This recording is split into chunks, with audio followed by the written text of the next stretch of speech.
అన్నదమ్ములందరికీ హృదయపూర్వకంగా నమస్కారాలు. ఈ రాష్ట్రంలో తెలంగాణ రక్షణ సేన పెట్టుకున్న తర్వాత ఒక కొత్త పార్టీ అవసరం రాష్ట్రానికని పెట్టిన తర్వాత మరి రాష్ట్రంలో అత్యధిక రెవెన్యూ జనరేట్ చేసి ఉత్తర తెలంగాణ మొత్తానికి కూడా అన్నం పెడుతూ ఇక్కడ యువతి యువకులకు ఉద్యోగాలు ఇచ్చేటటువంటి సింగరేణి కార్మికులందరి ఆశీర్వాదం తీసుకోవడానికి బొగ్గుబాయి బాట పట్టినం, బాయి బాట అనే కార్యక్రమాన్ని తీసుకొని బయలుదేరినాం. మీ అందరూ కూడా ఈ రాష్ట్రంలో వచ్చినటువంటి కొత్త రాజకీయ శక్తిని టీఆర్ఎస్ పార్టీని ఆశీర్వదించాలని ముందుగా మీ అందరిని కోరుతా ఉన్నాను. మరి మీ అందరికీ తెలుసు, ఒక వ్యక్తిగా అనేక సంవత్సరాల నుంచి దాదాపు 20 ఏళ్ల నుండి ప్రజా జీవితంలో ఉన్నటువంటి వ్యక్తిగా తెలంగాణ ఉద్యమ సందర్భంలో కూడా సింగరేణి కార్మికులతోనే ఉన్నాం. అదేవిధంగా అధికారంలో ఉన్నప్పుడు కూడా సింగరేణి కార్మికులతోనే ఉన్నాం. మళ్ళీ ఇప్పుడు కాలం మారి ప్రతిపక్షంలోకి వచ్చిన తర్వాత కూడా మీ పక్షాన్నే ఉన్నాం. మిమ్మల్ని కోరేది ఒక్కటే, సింగరేణిలో ముఖ్యంగా ఇప్పుడు చాలామంది యంగ్స్టర్స్ వచ్చింది. వాళ్ళందరూ ఇప్పటిదాకా రియాజ్ అన్న మాటలు విన్నారు. అన్న మాటకు బలం, పవర్ ఏడికేలు వస్తుందంటే ఆయనకు రూల్ పొజిషన్ తెలిసి ఉంటుంది, ప్రతి ఒక్క చట్టం తెలిసి ఉంటుంది, లేబర్ లాని పైనుండి కిందకి 100 సార్లు చదివి ఉంటాడు. ఇప్పుడు వచ్చిన వాళ్ళందరూ కూడా చాలా చదువుకున్న వాళ్ళే, మంచి మంచి డిగ్రీలు ఉన్న వాళ్ళే. ఏమాత్రం అవకాశం ఉన్నా, ఓపిక ఉన్నా దయచేసి లేబర్ చట్టాలు చదువుకోవాల్సిందిగా విజ్ఞప్తి చేస్తూ ఉన్నా. ముఖ్యంగా మా ఆడపిల్లలు చాలామంది సింగరేణిలో చేరారు. వాళ్ళందరూ కూడా లేబర్ చట్టాలు డెఫినెట్గా చదవాల్సినటువంటి అవసరం ఉన్నది. అప్పుడు భయం ఉండదు. మనకు ఎడ్యుకేషన్ ఉంటే, చదివినటువంటి రూల్ పొజిషన్ ఉంటే భయం ఉండదు. బ్రిటిష్ సిస్టమ్ నడుస్తుంది, ఆఫీసర్ రాజే ఉంటుంది సింగరేణిలో.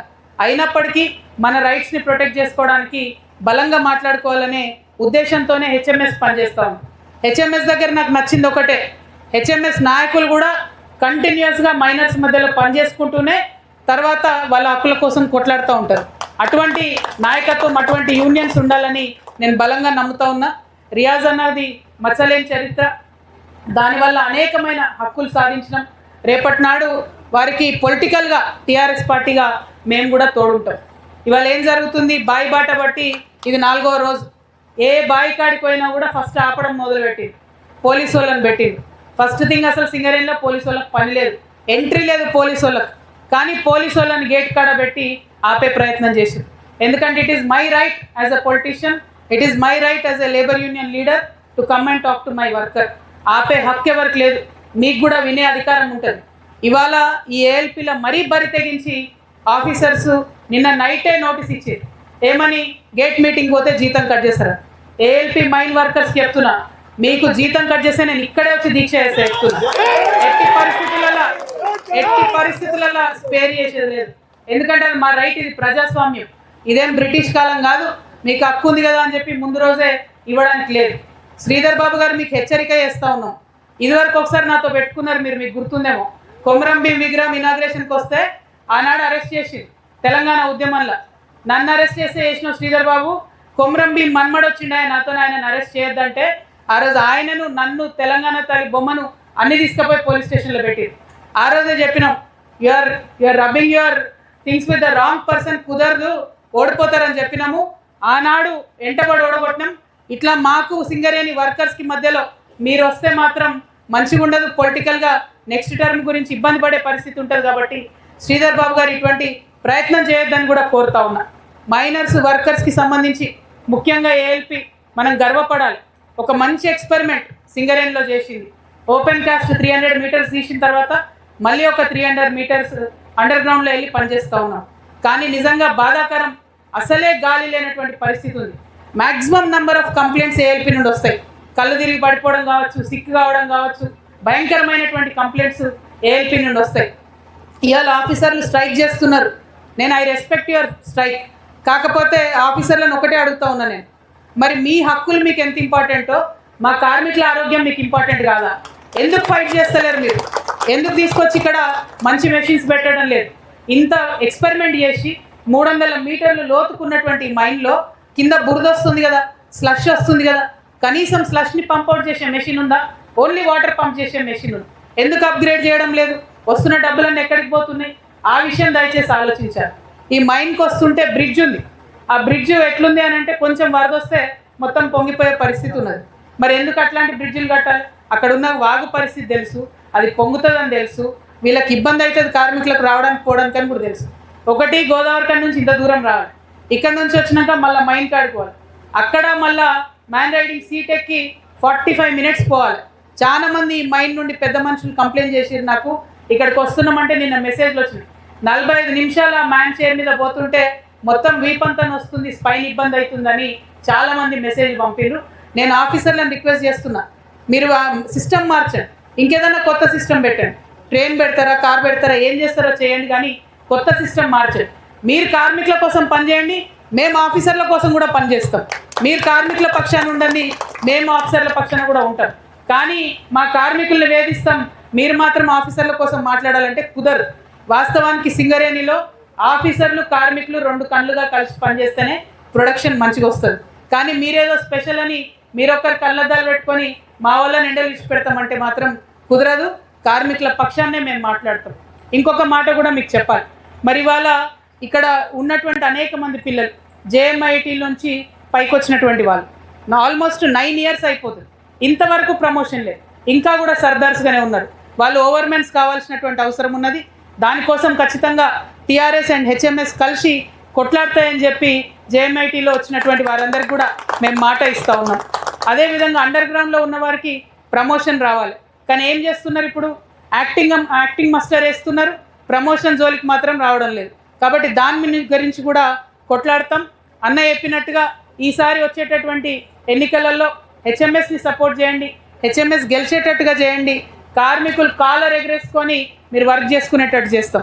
వర్క్ ఎన్విరాన్మెంట్ కరెక్ట్గా ఉండాలి, మీకు ఇచ్చేటటువంటి బూట్లు బాగుండాలి, మీకు ఇచ్చేటటువంటి గ్లౌజులు బాగుండాలి. అవి బాగలేకపోతే నెల రోజుల్లోనే గ్లౌజులు చిరిగిపోతే 6 నెలలు ఉండాలి, అవి చిరిగిపోతున్నాయి. అంతకుముందు మంచి బ్రాండెడ్ షూ ఉండేది, ఇప్పుడు అవి కూడా లేనటువంటి పరిస్థితి ఉన్నది. అంటే మీ సేఫ్టీ దృష్టిలో పెట్టుకున్నంత కాలం మీ పక్షాన మేము ఉండి కొట్లాడతామనే విషయాన్ని మీకు తెలియజేస్తూ ఉన్నాను. ఏఎల్పి అనే కాదు, ఓవరాల్గా సింగరేణి లైఫ్ పెంచుకోవాలి. సింగరేణిలో అండర్ గ్రౌండ్ మైన్స్ని షాఫ్ట్లు వేసి లైఫ్ పెంచుకుంటే మన దగ్గర ఉండే ప్రాంతంలో వేలాది మందికి కూడా ఉద్యోగాలు వచ్చే అవకాశం ఉంటుంది. కాబట్టి we're for it. Open cast ఉండాలి, అండర్ గ్రౌండ్ ఉండాలి, రెండింటి మిక్స్ ఉండాలి. సంస్థ నష్టపోకూడదు. అన్నిటికన్నా ముఖ్యంగా ఇవాళ ప్రభుత్వమే అందరికన్నా పెద్ద విద్రోహంగా మారిపోయింది. 50,000 కోట్ల రూపాయలు సింగరేణికి రావాలి, అవి ఇవ్వకపోతే ఏమవుతుంది? కార్మికులు కోల్ కట్టర్స్ ఉంటారు, వాళ్ళకి ఆ బిట్స్ కూడా లేనటువంటి పరిస్థితి. ఎందుకు లేవు అని అంటే పైసలు లేవు. అదేవిధంగా ఏ చిన్న ఎక్విప్మెంట్ అడిగినా అడిగినా కూడా డబ్బులు లేవు అని చెప్పి కార్మికులకు కావాల్సిన పనిముట్లు ఇస్తలేరు. పనిముట్లు ఇయ్యరు, ప్రొడక్షన్ టార్గెట్ మాత్రం తగ్గించారు. మరి ఇది ఎట్లా ఫేర్ అని చెప్పి ఆఫీసర్స్ని నేను అడుగుతూ ఉన్నాను. మరి మా కార్మిక మిత్రులందరికీ కూడా తెలుసు, ఏదైనా సరే తెలంగాణ బాగుండాలంటే మనందరం బాగుండాలి. అందరం బాగుంటేనే ఓవరాల్గా రాష్ట్రం బాగుంటుంది, రాష్ట్రం బాగుంటేనే దేశం బాగుంటుంది. అలా జరగాలంటే సింగరేణికి సపరేట్గా మన కోల్ మైన్స్ మనకు రావాలి. అప్పుడెప్పుడో నిజాం కాలంలోనే గోదావరి రివర్లో ఉన్న బొగ్గు గనులన్నీ మనకు రాసిచ్చింది. కానీ కేంద్ర ప్రభుత్వం దాన్ని లాగేసుకొని వేరే రాష్ట్రాలకు ప్రైవేట్గా ఇచ్చేటటువంటి ప్రయత్నం చేస్తుంది. వాటిని కాపాడుతాం, సింగరేణి సంస్థని ప్రొటెక్ట్ చేస్తాం. లాస్లోకి పోకుండా సింగరేణిని ఆఫీసర్ల మీద మేము ఒత్తిడి తీసుకొస్తాం. ముఖ్యంగా కార్మికుల వెల్ఫేర్ కోసం పనిచేస్తాం. ఇంకొక మాట, N-1 అనేది వచ్చి మీకు ప్లే డేలలో ఇబ్బంది అవుతున్న పరిస్థితి ఉంది. అదేవిధంగా పిహెచ్డిలో కూడా మీకు ఒక 50% లాస్ వస్తుంది. అది ఒక రకంగా నా తప్పిదమే. నేను టీబీజీ కేసులో ఉన్నప్పుడు ఆ నిర్ణయానికి ఇంత ఎఫెక్ట్ ఉంటుందని నాకు తెలియదు. N-1తోని మీకు డైరెక్ట్గా శాలరీ లాస్ అవుతుంది. ఆ విషయాన్ని, ఆ తప్పుని నేను సవరించుకుంటాను. ఖచ్చితంగా మీకు N-1 రావడానికి, ఆ హక్కు సాధించడానికి నా వంతుగా నేను కృషి చేస్తాను. ఆనాడు నేనేమనుకున్నా అంటే అంబేద్కర్ జయంతికి మనం హాలిడే అడుగుతున్నాం, సంక్రాంతికి హాలిడేలు ఇస్తున్నామని పెంచాలనుకున్నాం. కానీ ఈ N-1 అగ్రిమెంటు సంగతి అవగాహన నాకు లేకుండే. కాబట్టి తప్పకుండా దాన్ని సవరించుకొని మీ పక్షాన ఫైట్ చేస్తాం. ఇంకొక మాట, ఐటీలో పర్క్స్ ఏవైతే ఉన్నాయో ఆఫీసర్లను నేను స్ట్రేట్ క్వశ్చన్ వేస్తూ ఉన్నా. ఐటీ పర్క్స్ మీద ఆఫీసర్స్కి ఎగ్జామ్షన్ ఉంది, మైనర్స్కి ఎందుకు లేదు? మరి మైనర్స్కి రావాలని చెప్పి కూడా మీరు ఫైట్ చేయాలి కదా, వర్కర్స్కి రావాలని చెప్పి కూడా మీరు ఫైట్ చేయాలి కదా. సో ఆఫీసర్లందరికీ కూడా మేము సపోర్ట్ చేస్తాం, as long as you support our కార్మికులు. ఇంకొక మాట, మరి సింగరేణిలో ఉన్నటువంటి కార్మిక మిత్రులందరికీ కూడా హౌసింగ్ స్కీమ్ ఏదైతే ఉందో అది ఇబ్బంది అవుతుంది. దానికోసం ఒక ప్రత్యేకమైన ఆలోచన చేసి సింగరేణి నుండి సపరేట్గా ఒక హౌసింగ్ బోర్డు పెట్టాలని పెట్టి ఏ ఏరియాలో పనిచేసే వాళ్ళకి ఆ డిస్ట్రిక్ట్ హెడ్ క్వార్టర్స్లో మీకు ల్యాండ్ ఇవ్వాలనేటటువంటి ఒక ప్రపోజల్ హెచ్ఎంఎస్ నుండి రియాజ్ అన్న, టీఆర్ఎస్ నుండి నేను మూవ్ చేస్తూ ఉన్నాం. ఎందుకంటే 30 years పనిచేసి అదే క్వార్టర్లో ఉండి చివరికి క్వార్టర్ ఖాళీ చేసి పోయేటప్పుడు కళ్ళ నీళ్ళు పెట్టుకొని ఏడ్చుకుంటూ పోయేటటువంటి వాళ్ళనే అనేక మందిని చూసినాం తప్పితే సొంత ఇల్లు ఎక్కడ కొనుక్కోలేకపోయాం. కాబట్టి ఒక హౌసింగ్ బోర్డు పెట్టి సపరేట్గా వర్కర్స్కి ముందే ఇల్లు ఇవ్వాలి, జిల్లా హెడ్ క్వార్టర్లో ప్లేస్ ఇవ్వాలనే ఉద్దేశంతో పనిచేస్తూ ఉన్నాం. మంచి రెవల్యూషనరీ మార్పు అవుతుంది. అది తేవడానికి నా శాయశక్తుల నేను ప్రయత్నం చేస్తాను. ఇక మా అన్నదమ్ములు కొంచెం ఏజ్ అయిపోయిన కార్మికులు మేము మెడికల్ అన్ఫిట్కి పెట్టుకుంటే మా పిల్లలకు ఉద్యోగం వస్తుందని చెప్పి పెట్టుకున్నారు. ఆనాడు అనేకమైన కోర్టు కేసులు కొట్లాడి 95-96% కూడా ఎవరు పెట్టుకుంటే వాళ్ళకి ఇమీడియట్గా అన్ఫిట్ చేసి వాళ్ళ పిల్లలను ఎగ్జామ్షన్ ఇప్పించినాం. మగపిల్లైనా తీసుకోవాలి, ఆడపిల్లైనా తీసుకోవాలి.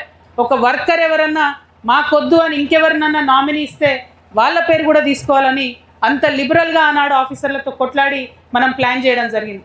కానీ ఇప్పుడు జరుగుతున్నది ఏంది, కనీసం 30 months అయిపోయింది కాంగ్రెస్ గవర్నమెంట్ వచ్చి, 1-2 సార్లు మెడికల్ బోర్డు పెట్టిరు. అందులో కూడా లంచాలు తీసుకోవడం, అన్ఫిట్ చేయకపోవడం అన్నది జరుగుతూ ఉన్నది.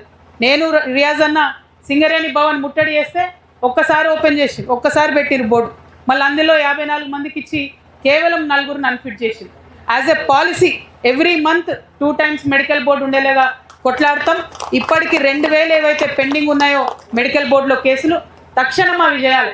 ముఖ్యమంత్రి వచ్చినప్పుడు ఒక 500 మందికి ఇచ్చుడు, డిప్యూటీ ముఖ్యమంత్రి వచ్చినప్పుడు ఇంకొక 500 మందికి లెటర్లు ఇచ్చుడు, అట్లా కాదు. యాజ్ ఎ పాలసీ జరగాలి. దీనిలో పొలిటికల్ పెత్తనం ఉండొద్దు, పొలిటీషియన్స్ పెత్తనం ఉండొద్దు. ఈ సర్టిఫికేట్స్ ఇచ్చేది, ఈ పోస్టులు ఇచ్చేది జిఎం ఇవ్వాలి లేకపోతే క్లర్క్ ఇవ్వాలి, కానీ ముఖ్యమంత్రి ఉప ముఖ్యమంత్రి వచ్చి ఇచ్చేటటువంటి పరిస్థితి ఉండకూడదు.